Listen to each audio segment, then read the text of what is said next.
नमस्कार, माझे नाव अर्पिता विनायक जाधव. माझ्या शाळेचे नाव जिल्हा परिषद प्राथमिक शाळा आलेवाडी. माझ्या भाषणाचा विषय शूर महाराणा प्रताप. तू शूरवीर तू महावीर तू परमवीर धरती के लाल. तू शूरवीर तू महावीर तू परमवीर धरती के लाल. चित्तौड़ पुत्र क्षत्रिय श्रेष्ठ महाराणा प्रताप हो तुम. महाराणा प्रताप हो तुम.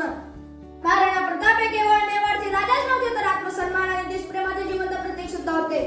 त्यांच्या जीवनात अनेक संकटे आली परंतु त्यांनी कधीच अन्यायासमोर डोकं झुकवलं नाही. त्यांचा निर्धार आणि त्यांचे पराक्रम आजही प्रत्येक भारतीयाला प्रेरणा देतात. हल्दीघाटी युद्ध आपण सर्वांनी ऐकलेच असेल. एका बाजूला बलाढ्य आणि विशाल अशी मुघल साम्राज्याची सेना तर एका बाजूला फक्त काही हजार सैनिकांसोबतच महाराणा प्रताप. तरी त्यांनी भीती न बाळगता युद्ध लढले. यातून मला असे शिकायला मिळते की शत्रू कितीही मोठा असला तरी आत्मसन्मान आणि आपले मूल्य कधीच विसरायचे नाही.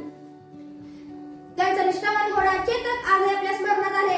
चेतक जखमी असतानाही आपल्या राजाला वाचवण्यासाठी शेवटच्या श्वासापर्यंत धावला.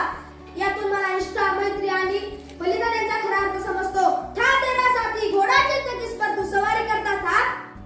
था तेरा साथी घोडा चेतक इस पर तू सवारी करता था.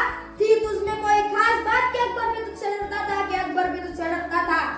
महाराणा प्रताप यांनी त्यांच्या जीवनात अनेक संकटांना तोंड दिले परंतु त्यांनी कधीच मुघल दरबारात जाऊन शरणागती पत्करली नाही.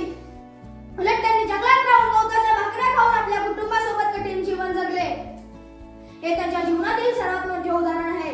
यातून मला असे शिकायला मिळते की संकट किती जरी मोठे आले तरी आपले मूल्य आणि आपला स्वाभिमान विसरायचा नाही. महाराणा प्रताप यांच्या प्रेरणेने मला 3 धडे शिकायला मिळतात. पहिला